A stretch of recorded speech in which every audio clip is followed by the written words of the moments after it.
mafia tanah ini benar-benar tidak ada. Kita akan tekan. Dan saya akan ke lapangan, akan melihat secara langsung dan akan menanyakan kepada mereka. Tidak hanya laporan saja, tapi saya akan menanyakan masyarakat. Apakah masih ada masalah mafia tanah? Apakah ada yang mengalami kesulitan untuk mengurus sertifikat? Apakah ada hal yang lain-lain? Apakah masih ada konflik? Apakah permasalahan-permasalahan sewa yang begitu besar, ya kan? Kemudian ada lagi permasalahan pendapatan negara bukan pajak yang terlalu besar, kemudian arah kemana itu akan kita ke lapangan saya lihat.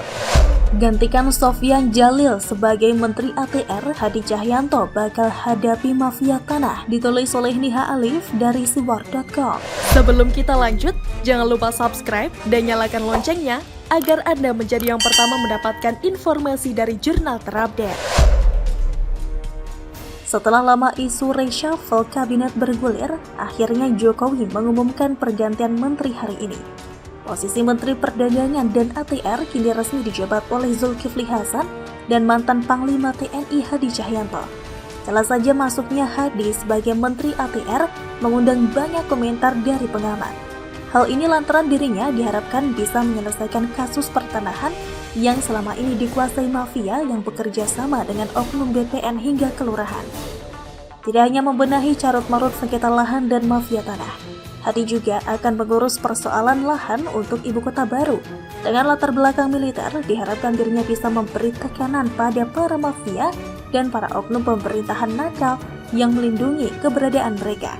Jangan sampai nyali mantan Panglima TNI kalah dengan sosok Sri Mulyani yang tegas, menyabet penggemplang BLBI hingga melucuti anak-anak cendana. Tentu, keberadaan mantan Panglima TNI diharapkan bisa membersihkan jaringan mafia tanah yang sudah menggurat nadi di negeri ini. Sebagai informasi dari target 126 juta sertifikat tanah yang hendak dicapai, Menteri ATR sebelumnya masih menyelesaikan 81 juta saja. Artinya masih tersisa 45 juta kekurangan di lapangan. Tentunya sebagai mantan petinggi militer, Hadi dianggap menguasai teritori dengan pengalaman dan jaringan di masa lalu. Kalau sebagian orang menganggap orang berlatar belakang hukum lebih tepat duduk di posisi ini, rasanya bisa benar bisa salah. Posisi tersebut bisa benar kalau yang bersangkutan seteguh Sri Mulyani yang tidak takut menghadapi siapapun, termasuk menghadapi keluarga Bakri dan Cendana.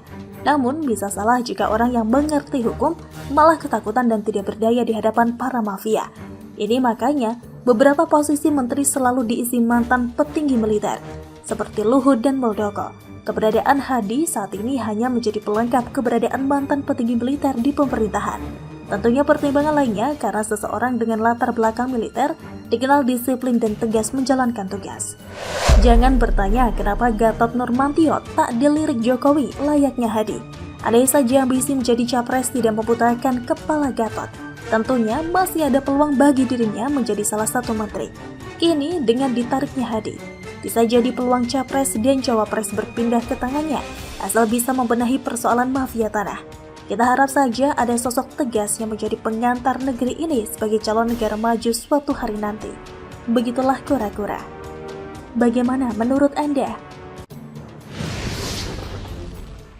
Licik ternyata Khilafatul Muslimin menaungi 30 sekolah sebarkan ideologi, ditulis oleh Syardi dari siwar.com. Sebelum kita lanjut, jangan lupa subscribe dan nyalakan loncengnya agar Anda menjadi yang pertama mendapatkan informasi dari jurnal terupdate. Mengerikan, itulah satu kata yang menggambarkan Khilafatul Muslimin, sebuah kelompok yang dengan konyolnya melakukan konvoi mempromosikan ideologi yang berseberangan dengan Pancasila sehingga diusut dan pimpinannya ditangkap. Organisasi ini diketahui bertentangan dengan Pancasila, meskipun mereka dengan entengnya mengatakan versi mereka tidak seburuk yang dianggap banyak orang. Yang terbaru adalah ada satu orang lagi petinggi kelompok tersebut yang ditangkap, berinisial AS yang disebut-sebut sebagai Menteri Pendidikan kelompok tersebut. Berdasarkan data yang didapat penyidik, ternyata kelompok itu memiliki dan menaungi 30 sekolah yang tersebar di sejumlah wilayah di Indonesia. Jadi sudah ada 30 sekolah yang sudah terafiliasi dengan ajaran itu. Masih belum dijelaskan nama sekolah dan lokasinya. Untuk ini, mau tidak mau sekolah tersebut harus segera diusut dan bila perlu ditutup. Kalau kelompok itu sudah berdiri puluhan tahun, sejak tahun 1997, maka bisa kita bayangkan berapa orang yang sudah didoktrin dan terpapar paham tersebut. Ini masif sekaligus mengerikan.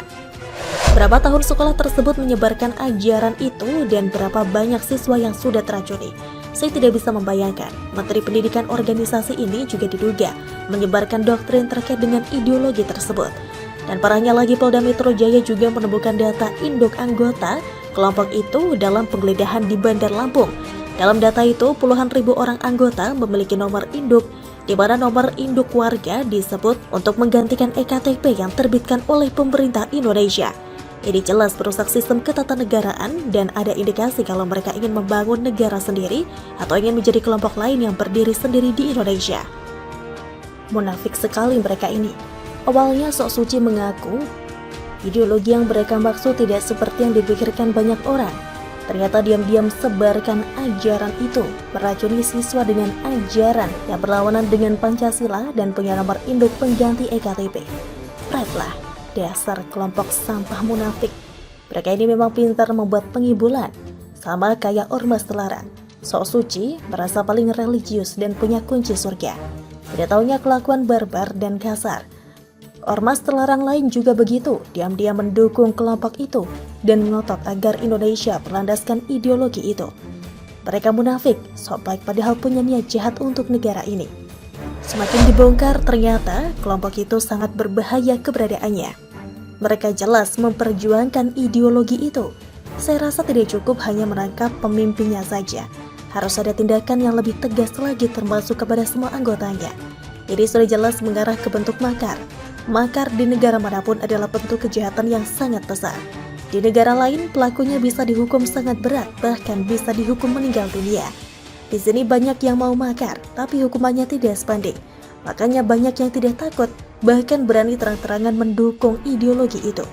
Bahkan ada yang berani mengajukan proposal pada pemerintah dan ajak debat perbandingan ideologi yang bertentangan dengan Pancasila. Di negara lain ketahuan sedikit saja langsung diciduk dan entah jadi apa. Mungkin jadi peyek atau lenyap entah kemana. Makanya jangan percaya dengan gerombolan penjual agama apalagi pengasong ideologi itu. Semuanya bersembunyi di balik jubah agama dan pelan-pelan melancarkan aksinya. Ngakunya tidak berbahaya, tidak taunya mereka menyimpan rahasia yang sangat mencengangkan. Mereka itu penipu bermuka dua, berstandar ganda, kelicikannya luar biasa. Mereka kalau dibiarkan terus akan berkembang dan bisa menghancurkan negara ini. Sekarang mereka kalem, nanti saat sudah besar topeng tidak beradabnya bakal terlihat jelas. Makanya ada meme sindiran yang menyebut mabuk bir bikin orang jadi jujur. Tapi mabuk agama kebanyakan bikin orang jadi pembohong. Entah kapan negara ini bisa bebas dari kelompok seperti itu. Padahal pemerintah bisa membereskan ini dengan mudah. Sudah jelas kelompok itu bertentangan dengan Pancasila. Tapi di sisi lain ada semacam ketakutan kalau mereka dikatakan timbul gejolak karena ini isu agama. Padahal di beberapa survei mayoritas tidak setuju dengan ideologi itu. Tinggal sikat saja mah. Mereka tidak pernah menganggap Indonesia ini negara, makanya mau diubah sesuai mimpi mereka. Pemerintah pun dianggap haram, makanya mau bikin sistem sendiri. Ada Menteri Pendidikan pula. Gila, bagaimana menurut Anda?